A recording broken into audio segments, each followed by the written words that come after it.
subscribe and hit the bell icon to never miss another update from India Forums. आपको एक पीछे से ही जब आप पैदा होते हो ना, आपके अंदर एक वाइब होती है, मतलब एक चीज के लिए आपका रुझान ज्यादा होता है। शायद आप लोगों के साथ भी ऐसा होता होगा कि बचपन से आपको लगता होगा यार इसमें मजा आता है पर कर मैं ये रहा हूँ, इसमें मजा आता है पर कर मैं ये रहा हूँ। किसी भी एक इंसान को जिसमें मजा आता है ना, समझ लो वही आपका प्रोफेशन है। मैं जब भी उनसे मिला था, क्योंकि मैं उन्हीं की एक कंपनी का आर्टिस्ट हूँ, जब उनसे मिला था तो he was just talking about my growth, he was not telling what he has achieved, क्योंकि किसी ने पूछने की जरूरत भी नहीं है किसी को। पर फिर भी एक नए इंसान के लिए वो सोच रहे थे कि सागर के लिए हमें ये करना चाहिए because he is a talented guy, I have seen his performances, इसको इस तरीके से आगे ले जा सकते हैं।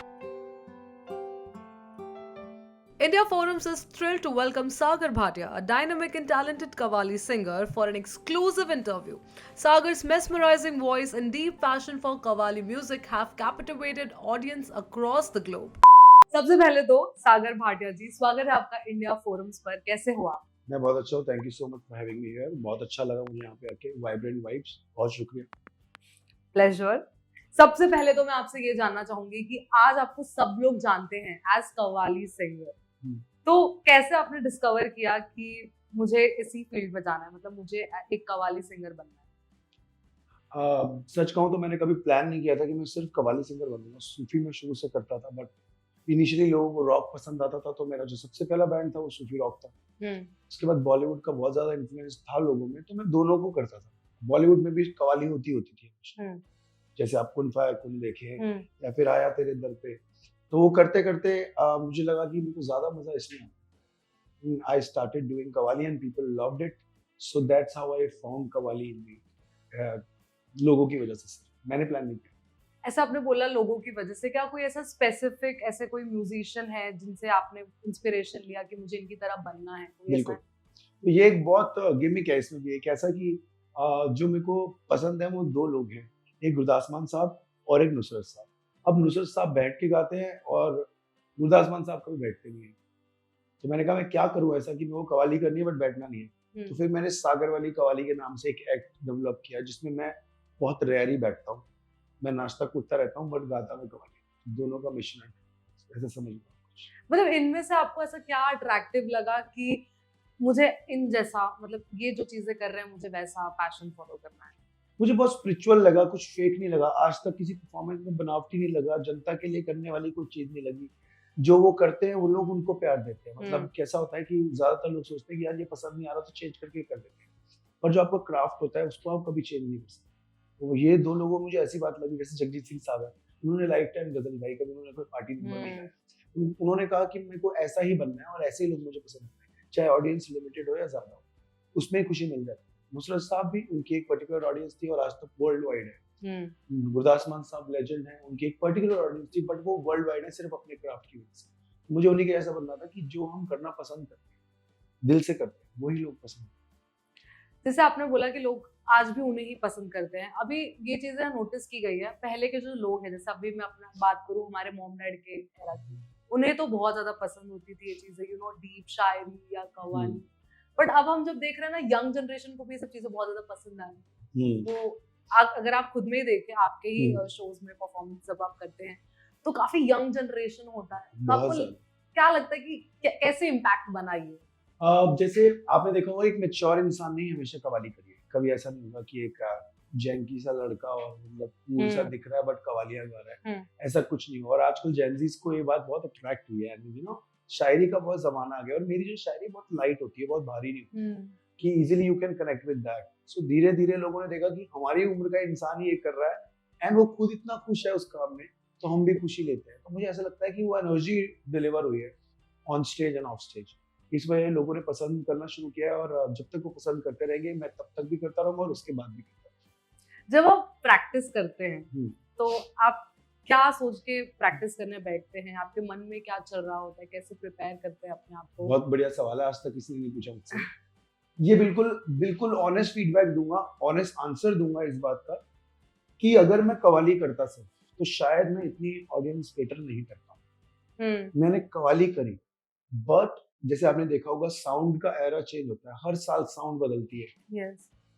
तो मेरे केस में भी ऐसा था कि कव्वाली की साउंड को न्यू एज बनाना था, सो दैट जिन्हें शब्द समझ ना आए उन्हें म्यूजिक से उसकी लैंग्वेज समझ में आ जाए। तो करते करते जब मैं प्लान करता हूँ करने की, मैं सोचता हूँ कि कव्वाली का एसेंस भी खत्म हो, आजकल के बच्चों के लिए भी परफेक्ट रहे और एजिड लोगों के लिए भी परफेक्ट रहे और बहुत अजीब भी साउंड ना करे। तो मेरी हर कव्वाली के अंदर एक नया साउंड, एक कोर कव्वाली साउंड, एक सिटिंग कव्वाली और एक स्टैंडिंग डांसिंग वाइब, वो सब मिलती है। तो प्रैक्टिस करते हुए मैं सब चीजें मद्देनजर रखता हूँ, किसी भी गाने में ऐसी हर चीज डालूं जो सबके लिए इक्वली हो जाए। फिर भी एक आपको परफॉर्मेंस करने के लिए आप कितना टाइम उसमें आप इन्वेस्ट करते हैं? हाँ, एक एक गाने को बनाने में मुझे, जैसे 2 दिन में या 3 दिन में गाना अरेंज हुआ, उसके बाद 15 दिन उसे कॉन्टिन्यूसली प्रैक्टिस करने के बाद वो फिक्स होता है कि इशारे से सारा काम हो जाए। तो एक गाने में 15 दिन लगते हैं, फिर स्टेज पे करते करते रोज कुछ ना कुछ नया होता रहता है। जैसे मैं साल में 365 दिन होते हैं, 250 दिन तो मैं ट्रैवल करता हूँ एटलीस्ट। ओके। 250 शोज आए 2022 में, मैंने 230 शोज किए हैं। 23 में मैंने 250 शोज किए। तो ट्रैवलिंग में जो बैंड, मेरा जो टीम है 20 लोगों की, ट्रैवलिंग में काफी चीजें बना रहे हैं और जैसे घर जाने का मौका मिलता है फटाफट एक जैम करते हैं, फिर उसको स्टेज पे ठीक है। आज तो आप, पहले तो मैं बोलना चाहूंगी दिस इज बहुत बड़ा नंबर है, जैसे आपने बोला 365 दिन में आप 250 दिन तो हाँ मतलब जी। यही कर रहे हैं, तो बहुत बड़ा नंबर है ये, मतलब काफी आप मेहनती हैं। बहुत बहुत ट्रैवल है। आपसे ये जानना चाहेंगे, आज तो आप Sagar Bhatia, Sagar the soul, Sagar qawwali singer हैं, लेकिन इसके पीछे की जर्नी जानना चाहेंगे कि कैसे आप सागर भाटिया से सागर कव्वाली सिंगर बने। कमाल स्टोरी है, शॉर्ट में बताता हूँ। है तो बहुत, कहानी बहुत ही संगीन है, लेकिन फिर भी मैं आपको शॉर्ट में बताता हूँ ताकि सब तक मेरी बात पहुंच जाए। I started my career as a guitar player in jagran 2007। Narendra Chanchal ji जो अब नहीं रहे, उनके साथ मैंने 1 साल जागरण में गिटार बजाया। उसके बाद फिर मुझे बैंड में परफॉर्म करना था, बट इतना इजी नहीं। इसकी एक कहानी ऐसी है छोटी सी कि मैंने अपनी गर्लफ्रेंड को बोला था कि मैं शोज पे जाता हूँ, मेरा आज कॉन्सर्ट है। बट एक दिन ना क्या हुआ कि मैं झूठ बोल के गया था और वो आ गई उसी जागरण में जहाँ मैं गिटार बजा रहा था। वहाँ मेरे को लगा शिट यार, मैंने झूठ क्यों बोला, मैं बजा सकता हूँ, तो मैं सच करूंगा। उस दिन मैंने मेहनत करनी शुरू करी। फिर मेरे को मौका नहीं मिला तो ऑर्केस्ट्रा और डांस बार्स में मैंने गिटार बजाया, क्योंकि वहाँ पर गाने बजते थे, एटलीस्ट वहाँ गाने बजते थे, तो मेरे को जागरण में नहीं बजाना। तो करते करते मैं इंडिया से बाहर जो डांस बार्स होते हैं, क्योंकि यहाँ पे सबको पता चल गया था, इंडिया से बाहर जो डांस बार, वहाँ गिटार सीखता था। वहाँ पे जाना का रीजन ये था कि मुझे गाने बजाने को मिले और सीखूं मैं पुराने गाने। 2010 में मैं वहाँ से लौटा और वहाँ से मेरे बैंड की जर्नी शुरू हुई जिसका नाम है द सोल। उसमें मैं गिटार प्लेयर ही था, पर फॉर्चुनेटली एक दिन मेरे सिंगर को लू जाना था चलते शो में और मेरे को माइक पे आना पड़ा। जैसे मैं माइक पे आया तो लोगों के शोरों ने मुझे रियलाइज कराया कि अरे मैं तो सिंगर भी बन सकता हूँ। तो मैंने 2011 में अपनी जर्नी शुरू करी एज सिंगर। 2014 में मैं इंडियाज रियलिटी शो में, इंडियाज रॉक स्टार में आया रियलिटी शो में। वहां से वापस लौटा तो बहुत ज्यादा लाइफ में हवा आ गई थी कि यार वाह हमने कुछ कर लिया। तो फिर भगवान जी ने पटक के मारा। फिर 3-4 साल बहुत स्ट्रगल करी, फिर अपना क्राफ्ट जाना कि मैं करने क्या आया हूँ इस दुनिया में। और 2017 में जाके मुझे समझ में आई कि मुझे एग्जैक्टली क्या करना है। उस जर्नी को खींचते खींचते 5 साल सीखा, मेहनत करी, म्यूजिक प्रोड्यूस किया, लोगों के लिए गाने बनाए, अपने लिए बनाए, म्यूजिक अरेंजर बना, मुंबई रहा, पंजाब रहा, हर जगह। और 2020 में लॉकडाउन खत्म होने के बाद से फिर उस जर्नी को मैं शुरू किया और आज मैं आपके सामने बैठा। कोई ऐसा मेमोरी है आपका जब आप परफॉर्म कर रहे हो या कोई गाना बना रहे हो जो आपको हमेशा याद रहेगा कि ये तो बहुत ही स्पेशल हो गया? हाँ, ये बहुत अच्छी बात आपने पूछी। जिंदगी का पहला सॉन्ग मैंने लिखा था, हाँ, तेरी मेरी कहानी। वो एक बचपन की लव स्टोरी लिखी थी और वो आज भी उतना ही मैच्योर गाना है। पर जब मैं वो लिखने बैठा था तो मैंने सिर्फ गिटार पकड़ा था और अपने स्टूडेंट को बोला था कि लिखते जाओ। मैं एक बार भी ब्रेक नहीं लिया था, मैं जो बात बोलता गया था वो गाना बनता गया था। मतलब काटा भी नहीं था कि एक वर्ड काट दूं उसको। तो इतनी रियल फीलिंग होगी कि आपने तेरी मेरी कहानी गाना लिखना शुरू किया, अंतरे तक सारा गाना लिख दिया बिना काटे, बस आप बोलते गए और वो गाना बनता गया। तो वो एक बहुत स्पेशल मोमेंट है मेरी लाइफ, क्योंकि मैंने प्लान नहीं किया था वो गाना, फिर भी जब आखिरी में सुना तो वो कम्प्लीटली गाना ही था। कई सारे ऐसे यंग लोग हैं जिन्हें इस, यंग ही नहीं काफी एक्चुअली ऐसे लोग हैं जिन्हें इस प्रोफेशन में आना है, जिन्हें सिंगिंग करनी है, बट किसी वजह से वो लोग नहीं कर पाते हैं, तो क्या कुछ एडवाइस देना चाहेंगे उन्हें आप? पहली बात तो कोई भी इंसान जो आज म्यूजिशियन है वो यहाँ आके नहीं बन पाया। सबसे बड़ी बात, आपको एक पीछे से ही जब आप पैदा होते हो ना, आपके अंदर एक वाइब होती है, मतलब एक चीज के लिए आपका रुझान ज्यादा होता है। शायद आप लोगों के साथ भी ऐसा होता होगा कि हम्म। बचपन से आपको लगता होगा यार इसमें मजा आता है पर कर मैं ये रहा हूँ, इसमें मजा आता है पर कर मैं ये रहा हूँ। हाँ किसी भी एक इंसान को जिसमें मजा आता है ना, समझ लो वही आपका प्रोफेशन है, और तभी आप पैशनेटली उस काम को कर सकते हैं। और जो आज के बच्चे हैं, अगर उनका म्यूजिक करने का विचार भी बन रहा है, तो इसका मतलब बस किसी को देख के म्यूजिक मत करो। अगर आपको म्यूजिक करने में मजा आता है तो आप उसको परस्यू करो और definitely you will achieve your things. और अगर आपको लगता है यार इसमें मैं जो कर रहा हूँ उसमें पैसे कम है और जो ये कर रहा है इसमें पैसे ज्यादा है, तो ये करना चाहिए। That's not the way to learn anything और क्राफ्ट और म्यूजिक और एनी आर्ट फॉर्म। अगर आपको अंदर से फीलिंग अच्छी आती है उस चीज के साथ, तो आप मेहनत करनी शुरू कर दो, वो आपके लिए बने। और नहीं आती, जबरदस्ती करोगे तो वही बात हो जाएगी कि 9 to 5 वाली जॉब जिसमें मन नहीं कर रहा है पर जाना पड़ रहा है, तो उतने पैशनेटली आप काम नहीं करते हो, वहां सिर्फ आप सर्वाइवल के लिए करते हो। लेकिन हम वी आर लकी। अभी मैं सलीम सुलेमान का एक इंटरव्यू देख रहा था, तो बहुत ही अच्छी बात उन्होंने बोली कि आप काम कर रहे हो इतने साल से। उन्होंने बोला मैं इतने साल से हॉलीडे पे हूँ, and I love that statement, क्योंकि वो कर रहे हैं इतने साल से जो उन्हें करना अच्छा लगता है। तो हॉलीडे पे ही हुए ना। काम तो वो होता है जिसमें आप मजबूरी से जाते हो, ये मजबूरी नहीं है, ये हमारा पैशन है, शौक है, खुशी होती है।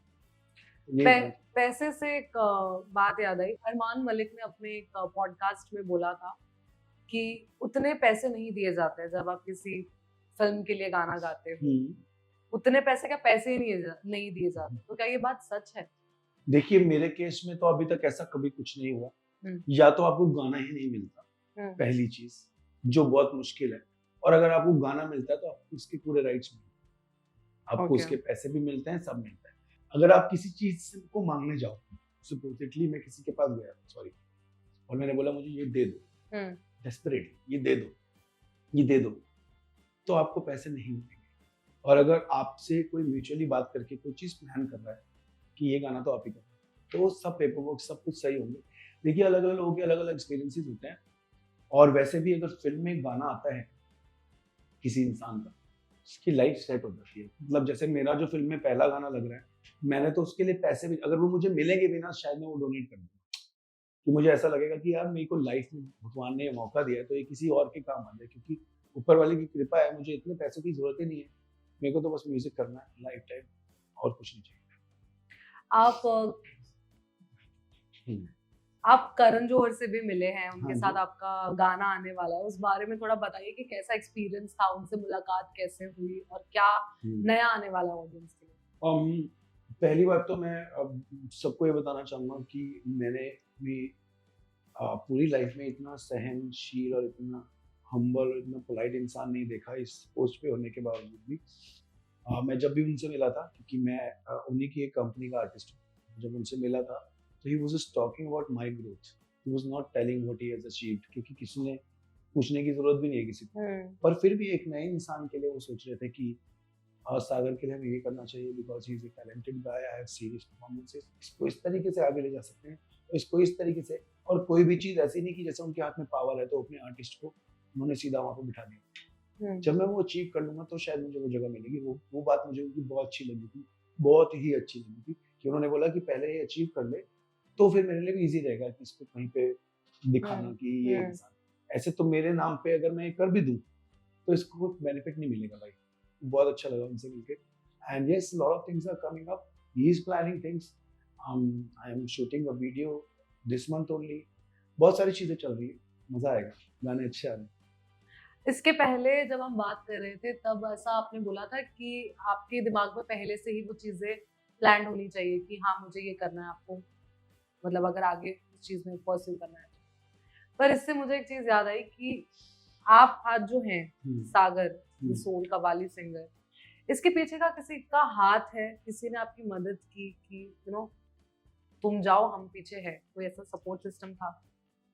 जिंदगी में सबसे बड़ा सपोर्ट होता है आपके पेरेंट्स। तो मेरी मॉम बचपन से मेरे साथ, जिन्होंने मुझे पुश किया कि तू गाना गा, तू गा लेगा।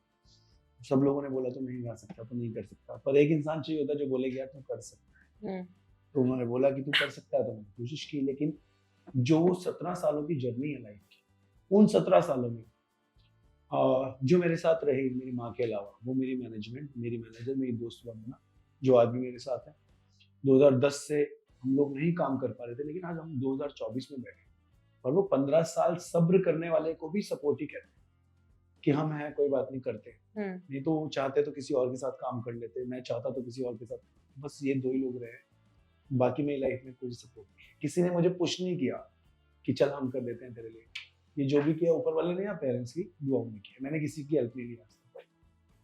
ऐसा बोला जाता है जैसे रॉकस्टार मूवी में आपने देखा होगा कि जब उसका हार्ट ब्रेक हो जाता है तब उसके बाद वो जो गाने उसने गाए हैं वो काफी इम्पैक्टफुल रहे हैं, बहुत ऑडियंस गेन हुआ है। तो क्या ये सही है कि पॉपुलर सिंगर बनने के लिए या इम्पैक्टफुल सिंगर बनने के लिए आपको अपना दिल तोड़वाना पड़ता है? इनिशियली अगर आपको सीरियस होना है अपनी लाइफ में, तो शायद मेरे लिए तो सीरियस होने के लिए वो काम जूझ आया कि यार जिस रीजन की वजह से नहीं हम मिल पा रहे हैं, उस रीजन में उसको ठीक करने के लिए क्या करें, तो मेहनत करें। तो शायद मैंने उसके बाद मेहनत करनी शुरू कर दी और गाने लिखने में वोकेबलरी बढ़ जाती है, क्योंकि आपके पास एक विजन होता है। क्योंकि हम इतने अमेच्योर थे उस समय पे कि एक सिचुएशन चाहिए थी लाइफ में, तो हमें जब भी लगता था ना यार हमसे लिरिक्स नहीं लिखे जा रहे, तो हमने जबरदस्ती सैड होने की कोशिश करी। ऐसा नहीं होता कि आप सैड होते हो, पर आपके पास एक कहानी होती है जिसमें आप फिक्स हो जाते हो कि यार ये वाली कहानी मेरे साथ बीती है, चल जाते हैं, let's go back to that zone and write something. ऐसा नहीं कि मेरा दिल टूटा हो तो मैं रोता रहता हूँ, पर मेरे पास एक कहानी है, जैसे मेरे बचपन की एक कहानी है, उससे कुछ लिरिक्स मिल जाते हैं। वो मेरी गर्लफ्रेंड से ब्रेकअप की एक कहानी, चाहे वो बचपन की क्यों ना हो, उससे कुछ मिल जाता है। पर अब करते लिखते लिखते समझ में आ गया कि अगर कोई सिचुएशन मिलेगी तो हम उसमें जा सकते हैं। As an actor you have to behave like an actor and then write a song and then perform. तो आपका हार्ट ब्रेक नहीं हुआ? मेरा हार्ट ब्रेक हुआ है, बचपन में हुआ है, तो कब का भूल भी गया मैं। ओके, तो इसका और इसका कुछ रिलेशन कोई नहीं? रिलेशन नहीं है। Okay, I would like to know कि आप जो कव्वाली गाते हैं उससे क्या आप कोई मैसेज कन्वे करते हैं ऑडियंस को? देखो मेरी कव्वाली में लोगों को लगता है कि जिसका दिल टूटा है या जिसको पार्टी करनी है, दारू पीनी है, या जिसको सच्ची जिंदगी देखनी है, जिसको कनेक्ट करना है कि ये मेरे जैसा है, वो मेरी कव्वाली देखने आता है। क्योंकि मेरी शायरियां भी बड़ी अजीब सी होती है, मतलब अजीब सी कह रहे हैं, मतलब कि तुमने मेरा दिल तोड़ा है, तुम्हारा दिल भी एक दिन बेचैन होगा, और मजा तो तब आएगा जब तुम्हारा पति भी मेरा फैन होगा। वाओ। तो लोग ना बहुत मजा आता है, लोग कहते हैं अरे यार इसने जो बात बोली ना अपने को भी करना है। अब या तो सिर्फ बोलने वाली बात है, लेकिन जब आप कुछ अचीव कर लेते हो ना, तो आपके मैसेजेस को लोग ना पॉजिटिवली लेते हैं। मैं अपने घर पे बैठ के बातें करूंगा ना, तो लोग सिर्फ शायरी सुन के बैठ जाएंगे। जैसे मैं अपने बारे में बोलता हूँ कि लोग कहते हैं कि आपको कैसा लग रहा है जिंदगी में अचीव करके, तो मैंने फिर उस बात पे भी एक शेर लिखा कि मुझे इस शोहरत की खुमारी चढ़ ही नहीं रही, और ये जिंदगी पता नहीं क्यों उससे आगे बढ़ ही नहीं रही, और मेरे यार मुझे जाम पे जाम पिलाई जा रहे हैं, और एक सागर है जिसे चढ़ ही नहीं रही। तो ऐसे ऐसे जो कनेक्शंस है ना, लोग कनेक्ट करते हैं इस बात से। मैसेजेस जो ले रहे हैं लोग, मेरे को छोटे छोटे बच्चों के मैसेज आते हैं कि हमारा बच्चा खाना नहीं खाता जब तक वो आपकी कव्वाली ना देखे। इससे बड़ी चीज क्या है मेरी लाइफ। मेरे पास एक इंस्टाग्राम पे वीडियो है, इतनी डिफिकल्ट कव्वाली एक 5 साल की लड़की मेरे साथ स्टेज पे खड़ा होकर पूरा गा रही है। कमाल है, उसमें कुछ गलत बात भी नहीं बोल रहा हूँ। How do you see Qawwali music evolving in today's generation? Today's generation अभी तो फुल पावर है, पर ऐसा कभी नहीं हुआ कि कव्वाली हमारे जहन से गई नहीं। अगर मैं आपको याद दिलाऊं तो हर साल एक ऐसी बड़ी कव्वाली आती है जो आप सुनते हो। रॉकस्टार में भी कुन फाया कुन थी, वीर ज़ारा में भी थी, मुन्नी वाली मूवी बजरंगी भाईजान में भी एक कव्वाली थी, पर्दा है पर्दा भी एक कव्वाली थी, दूल्हे का सहरा भी एक कव्वाली थी, ठीक है, तेरे बिन नहीं लगदा, सानू एक पल चैन ना आए, अभी सारी ये कव्वाली ही। आफरी आफरी कितना आप लोगों ने सुना, कव्वाली है। तो कव्वाली हमेशा से थी और आप सुनते भी थे और आपकी प्लेलिस्ट में भी थी, तो इसको रिप्रेजेंट नहीं किया किसी ने। तो मेरे को लगा कि मैं क्यों ना परफॉर्म करके उसको यूथ तक पहुंचाऊं। तो क्या है कि जैसे आपने फिल्म में एक गाना सुना, आपकी लिस्ट में आया, मैं आपको पूरे 2 घंटे सिर्फ कव्वाली सुना, तो फिर सबको याद आ जाती है चीजें। कव्वाली आज के टाइम पे जेनजीज मिलेनियल्स कहीं चले जाओ सबको सुननी है। डू यू थिंक कि ये मॉडर्न एरा का जो म्यूजिक है उसको बीट कर सकता है? नहीं, हर म्यूजिक कोई किसी को बीट नहीं कर सकता, सबकी एक अपनी जगह है। जैसे अगर आपको एक प्लेट में रोटी खानी है, आलू खाने हैं, दाल खानी है, रायता खाना है, आपने तीनों चीजें रखी है। कोई चीज आप शौक से खाते हैं, कुछ सेहत के लिए खाते हैं, और कुछ कॉम्बिनेशन के लिए खाते हैं। ऐसे ही म्यूजिक है कि आप हिप हॉप, मैं हिप हॉप भी सुनता हूँ, मैं टेक्नो सुनता हूँ। सोचो मैं खुद टेक्नो पे चिल करता हूँ, ठीक है, और मैं गजल गाता हूँ घर में, गजल सुनता हूँ, टेक्नो सुनता हूँ, मूड पे डिपेंड करता है। कोई चीज किसी को बीट नहीं कर सकती, सब जरूरी है लाइफ। ओके, अगर आप आज जो है वो नहीं होते फिर क्या होते? अच्छा, ये बहुत अच्छा क्वेश्चन है। उसका आंसर भी है इसमें कि जिन बच्चों को ये म्यूजिक करना है तो वो क्या करें। जैसे अब मेरे को म्यूजिक करना था तो मैंने म्यूजिक किया। अब मेरे में अगर शक्ति नहीं होती कि मैं इतनी 20 साल सरवाइव करूं बिना पैसे के, स्ट्रगल करता रहूं, तो मैं क्या करता, मैं शेफ बनता। मैं खाना बहुत बढ़िया बनाता हूं और मैं आज भी बनाता हूं। अब समझ लो मैं एज ए हॉबी बनाता हूँ, अगर नहीं होता तो मैं रेस्टोरेंट खोल देता, चाहे वो छोटा सा कार्ट ही क्यों ना खोलता, मैं काम वही जनरली, क्योंकि पढ़ाई में मेरा बिल्कुल दिल नहीं लगता। तो ऐसा कह सकते हैं, जैसे आपने बोला कि आपको मतलब आपके जो बैंड पर्सन थे जो बैंड में थे उनको जाना पड़ गया था कहीं पर और आपको माइक थमा दिया गया था गाने के लिए, तो ऐसा बोल सकते हैं कि आपने अपने आप का डिस्कवर किया कि मैं ये भी कर सकता हूँ मेरे ऐसे? को पता था मैं गा सकता हूँ, मेरे को पता था शुरू से मैं गा सकता हूँ, पर किसी ने चांस नहीं दिया। भगवान जी ने एक दिन उसको चलते शो में लू, अब जाना पड़ गया तो कौन संभाले। 7 बंदों में से सिर्फ मेरे को ही थोड़ा बहुत गाना आता है, तो हाँ। सबने कहा तू ही संभाल ले। तो मुझे माइक मिला, तो मैंने वो जो भरा हुआ था सब तोड़ दिया 5 मिनट में वहां पे। और फिर मेरे को रिएक्शन पता चल गया लोगों को। अभी तक मेरे को माइक मिला नहीं था ना, जैसे ही मिला तो मुझे पता था मुझे करना है, ये नहीं था कि मैं ब्लैंक था। और रिएक्शन जब अच्छा है ना तब मुझे मिला है। आपने इतने गाने गाए हैं, खुद के भी गाए हैं और रीमेक जो बॉलीवुड Remix के भी। गाने हैं वो भी गाए हैं, सब गाए हैं। उनमें से आपका सबसे पसंदीदा गाना कौन सा? I know it's a very tough choice क्योंकि बहुत सारे हैं, बट कोई गाना आपको बहुत पसंद है? मैंने नुसरत साहब की एक कवाली है, I was going through very tough phase of my life, तो नुसरत साहब की कवाली है सादगी। वो मेरी मॉम हमेशा कहती थी कि आप सच्चे रहोगे ना, जब लाइफ में आपकी नीयत अच्छी रहेगी ना तो सब अचीव करोगे। तो मैंने कहा मॉम यार पैसे वैसे है नहीं, गाना डालना है, मेरा मन करा मैं गा के डाल दूं, तो मैंने खुद ही प्रोड्यूस किया, एक फोटो लगाई और वो गाना डाल दिया। Now that song is 22 plus million organically on YouTube and people are loving that vibe. You can just go check out on YouTube, सादगी तो हमारी जरा देखिए। और मैंने बहुत सादगी से उस गाने को डाला था, मैंने कोई पेड प्रमोशन नहीं किया, मैंने आज तक उसको स्पॉटिफाई तक पे नहीं डाला गाने को, आज तक वो स्ट्रीमिंग प्लेटफॉर्म पे नहीं है। पर पूरी दुनिया सुन रही है ना, वर्ल्ड टूर पे गया था वहां भी सुन रहे थे लोगों से। क्यों? क्योंकि उसमें इनोसेंस होगी, और मेरा इसलिए पसंदीदा गाना बन गया। कुछ भी नहीं किया उसमें, एक पियानो, एक तबला और एक आवाज। पर्सनल लाइफ पर कैसा इम्पैक्ट होता है आपका, जब आप प्रोफेशनली रहते हैं और पर्सनली घर पर कैसा माहौल होता है? फैमिली का क्या रिएक्शन था जब ये सब उन्होंने देखा? प्रोफेशनल लाइफ और पर्सनल लाइफ डिफरेंशिएट तभी हो सकती है जब आप अपनी पर्सनल लाइफ के बचपन के साथियों को छोड़ो ना। अगर आप वो आपकी जिंदगी में नहीं होते तो आपकी लाइफ ना की लग जाती, क्योंकि आप जहाँ जाते हैं आपको ऐसे बिहेव करना पड़ता है जैसे आप परफॉर्म करना है। लेकिन जब एक आपकी कंफर्ट जोन होती है, जैसे मेरे 5 दोस्त हैं बचपन के, मैंने 250 दिन अगर काम किया है मेरे लिए, तो जो लिमिटेड दिन में घर आता हूँ उसमें मुझे क्या चाहिए? घर का खाना, माँ से बात, और वो 5 दोस्तों से वही वाइब कि चिली पोटैटोस खाने हैं, मोमोज खाने हैं, घर जाना है, गली में घूमना है, बाइक पे घूमने चलते हैं। ये सारी चीजें उन्हीं के साथ पॉसिबल। आप पब्लिकली ये सारी चीजें नहीं कर सकते, बट मैं इस एसेंस को कभी लाइफ से खोना नहीं चाहता। डिफरेंस ये आया विच इज फॉर गुड।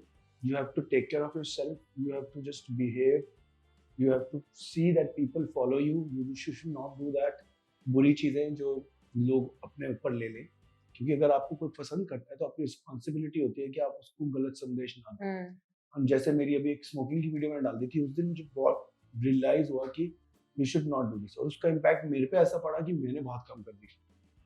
क्योंकि एक बच्चे ने चाहे लिखा हो कि इस तरह हम आपको फॉलो करते हैं, हमारे को अच्छा मैसेज नहीं आया, तो मैंने उस दिन उसी से सीखा और मेरे को लगा कि यार रिस्पॉन्सिबल बनो और अच्छी चीजों का संदेश दो। ये भी मैंने उनसे सीखा, ऑडियंस।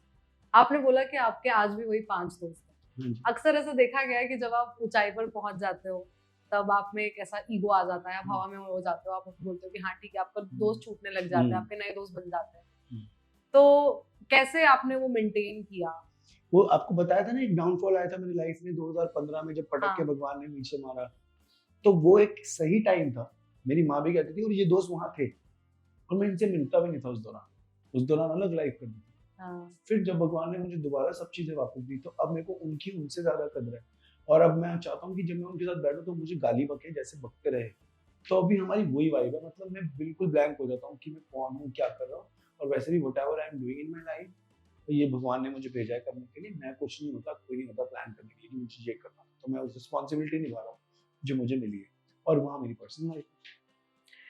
आजकल रियलिटी शोज का दौर चल रहा है, बिग बॉस सबसे ज्यादा ट्रेंड में है। हाँ जी। क्या आप कभी बिग बॉस करना पसंद करेंगे जब अगर आपको ऑफर होगा? ऑफर हुआ भी है क्या? हाँ, 2 बार। तो कभी करना पसंद करेंगे? हम 2022 में पहला ऑफर हुआ था, 2023 वाले में भी हुआ था। पर मेरे को भगवान ने जिस काम के लिए भेजा है उसके लिए मुझे बिग बॉस नहीं जाना। मुझे लगता नहीं, मैं कभी नहीं जाऊंगा। सॉरी बट मैं नहीं जाऊंगा। हाँ, अगर कोई म्यूजिक रियलिटी शो होगा जो मेरे क्राफ्ट से रिलेटेड है, जिसमें मैं कुछ सीख के आ सकता हूँ, वो जरूर करूंगा। मतलब बिग बॉस नहीं, क्योंकि मैं बिग बॉस के लिए बना ही नहीं हूँ, मुझे ऐसा लगता है। ओके, ये थोड़ा सा फन चैलेंज टाइप आप समझ लो। आपसे बात करके ना ऐसे ऐसे थेरेपी सा लग रहा है, ऐसा लग रहा है कि आप बस बोलते जाओ, आप है ना? सुनते जाए। शायद इसीलिए आप देखो ना, शायद इसीलिए जो लोग हैं, आप सोचो मुंबई में मेरा कॉन्सर्ट था, 10,000 लोगों ने टिकट्स ली थी। शायद उनको वो थेरेपी मिलती होगी। मैं हमेशा कहता हूँ भगवान जी मुझे ऐसा बनाओ कि लोग घर जाके बहुत रिलैक्स फील करें, टेंशन भूल जाए। जितनी लेनी थी हमने ले ली।